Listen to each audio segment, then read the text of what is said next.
This is the GTX 980.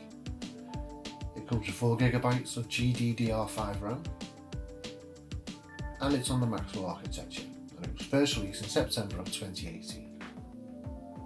We're going to see how this fares today against some benchmarks and some games. So let's see how it goes. Let's go.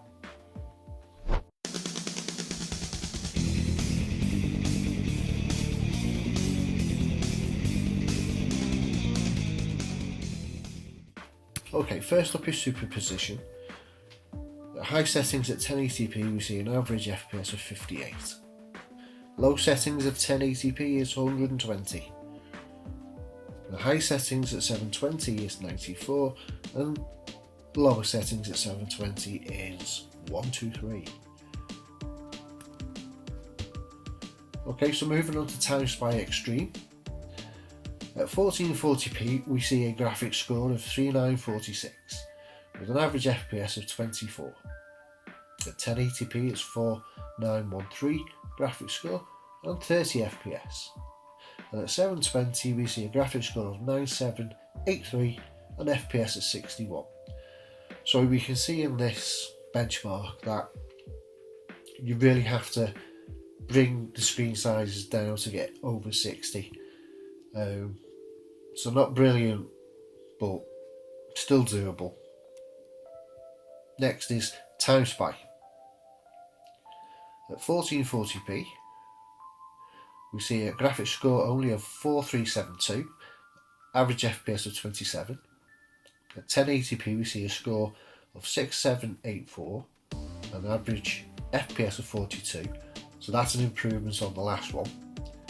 At 720p we see a score of 11,246 and an FPS of 69. Again, having to go to the lowest resolution to get over 60. So again, not a great showing on this benchmark. Fire Strike Ultra. At 1440p we see a score of 8341 and an FPS average of 37. At 1080p we see a score of 10,880 with an FPS of 49. And at 720 we see 19484 and an FPS of 87. So at least on this title 1080p is getting near to 50, but again to get over 60 we have to bring it down to 720. And Fire Strike Extreme we see 1440p at 6332 and an average FPS of 28. 1080p it's 10885 with an average FPS of 49. And 720p it's 19568 and an average of 87. So just like the last one, nearly 50 FPS on 1080, but over 60 you have to come down to 720p again. Night Raid, this looks like it's going to fare a lot better. 1440p you see a score of 37072 and an average FPS of 184. At 1080p we see a score of 55610 with an average FPS of 276. And at 720 we see a score of 59658 and an average of 305. So at least this benchmark is a lot easier for this GPU to run. Right, we're going over to some games and hopefully this will give us a bit more of a real world comparison. And starting off in CSGO. High settings at 1080p, we see an average of 178. Medium settings at 1080p, we see a reduction at 126, and low settings at 1080p, we see another reduction to 118. Sounds a bit bizarre, but it continues at 720p. High settings is 157, medium settings is 115, and low is 121.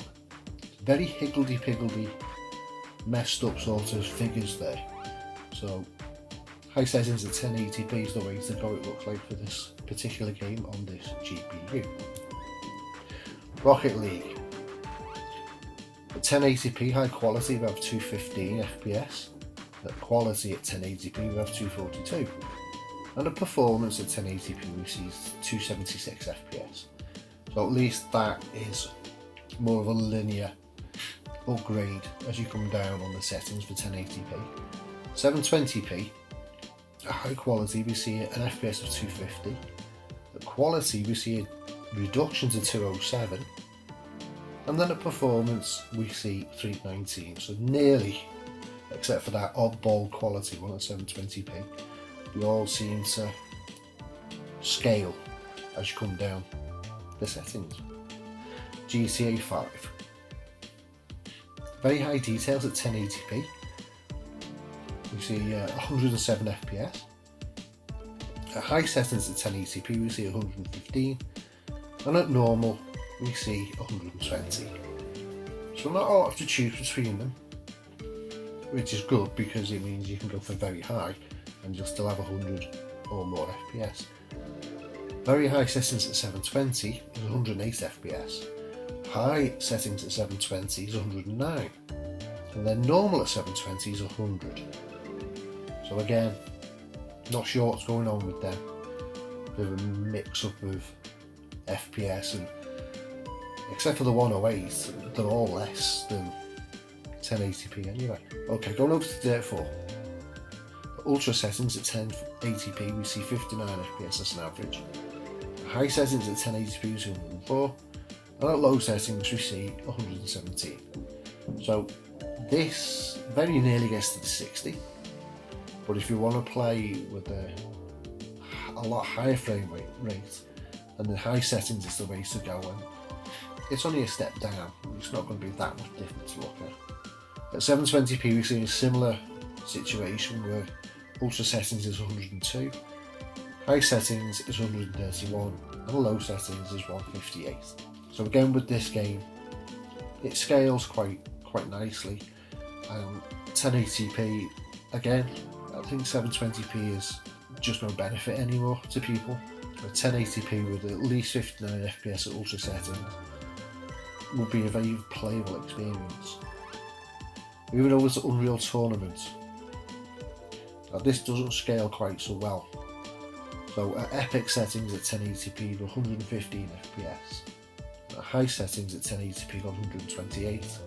And at medium settings 134. So it's a slight increase in FPS as you come down. Again, you're going to go with epic or high, given for the frame rates that we can see here. 720p, again, maybe the driver's not very well optimised for this game, or for this card or whatever, but epic settings is 136, and then high settings is 135, and medium is 140, so throw blankets over them three, there's not really much difference. So again, 1080p, way to go. Apex Legends. At high settings at 1080p we've got 85 FPS, and at medium we've got 100, and also at low we've got 100. But the big difference here is the 1% and 0.1% lows on the low settings at 1080p are so much higher than the other two, which would lead to a more smoother experience, not so many drops and dips and stutters. We go down to 720 again, we have 131 at high settings, and then at medium settings we have 109, and at low we have 136. So yeah, more frame rates than 1080p, but you can still play 1080p 100 frames a second. It's a no-brainer. Control. Now this was a bit more difficult for this GPU, and I had a feeling it might be. At high settings 1080p we see an average of 43. Poor 0.1% lows though, so again might lead to stutters and starts and stops. Medium settings at 1080p was 58, but the 1% and 0.1% low are higher, given to a smoother experience. And at low settings 1080p 90 FPS, and although the 1% lows are quite high, again the 0.1% low is very low, so that could lead to a couple of stutters here, there and everywhere. In this type of game, probably not a major issue, but if you are shooting at people and it stutters at the wrong time, it's going to get you. 720p, 71 FPS on the high settings, 103 at the medium settings, and 156 at low. So although 720 presents better frame rates, you'd have to go to very low settings at 1080p to get over 60. And if you could play it at 58, then you could have medium. High settings might be an issue with this card, so medium settings to low settings. Fortnite, high settings at 1080p, we have an average of 89. At medium, we have an average of 160. And at low, we have an average of 213. Now, the interesting thing that I've noticed with this particular title is that the 0.1% lows and 1% lows don't scale as well as the FPS does. So as the FPS is going up, the 1% lows are not really going up by the same amount. In fact, low settings, they're lower than medium. 720p, similar sort of situation. High settings is 120 FPS. And medium settings is 174 and low is 220. Great frame rates, but 0.1% and 1% lows, still nothing to write home about. Again, medium settings seems to be the better of the options, bearing in mind that the 0.1% lows and 1% lows are better. Your mileage may vary with that one. World of Warships. Now here we actually see something a little bit better for the 1% lows. So at 1080p at very high settings we see an average FPS of 126. At medium settings we see an average of 142. And at very low settings we only see an increase of 1 FPS at 143. As I say, 1% lows and 0.1% lows are better. Still not great, but they are better. Very high settings at 720 we see an average of 119.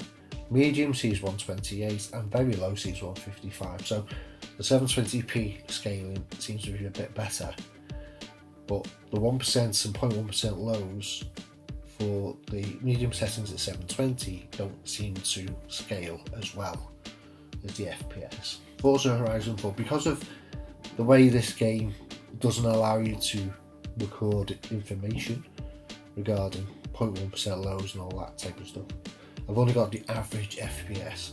Now, I thought this game might have struggled, but as you can see, very high settings at 1080p, 93 FPS. Now, this game looks fab. It's so well written, the graphics are so good. Even at just high settings and not ultra, it looks fab, and that is a great frame rate. Medium at 1080p is 101 and very low is 133.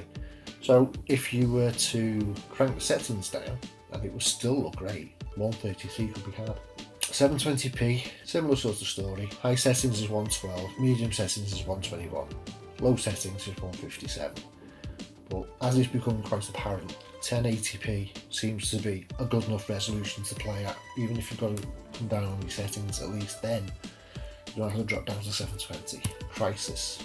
Now I thought this might have fared a bit better on 720p with it being an older game. As you can see, there's not a lot of difference between the FPSs.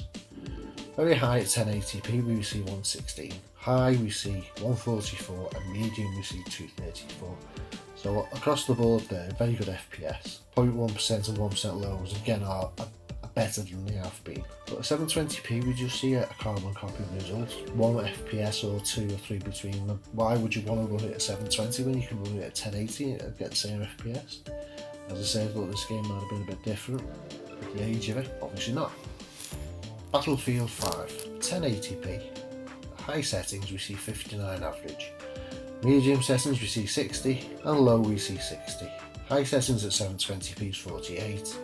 Medium is 59 and low is 60. So again, you're going to stay at 1080 and maybe the medium settings is the sweet spot because the 0.1% lows are better, which could lead to a smoother experience. But again, 720 doesn't prove to have any benefit at all. Shadow of the Tomb Raider, another one of these titles that doesn't let you record all the metrics that you want. So at high settings we see an average of 64, medium an average of 65 and low 89.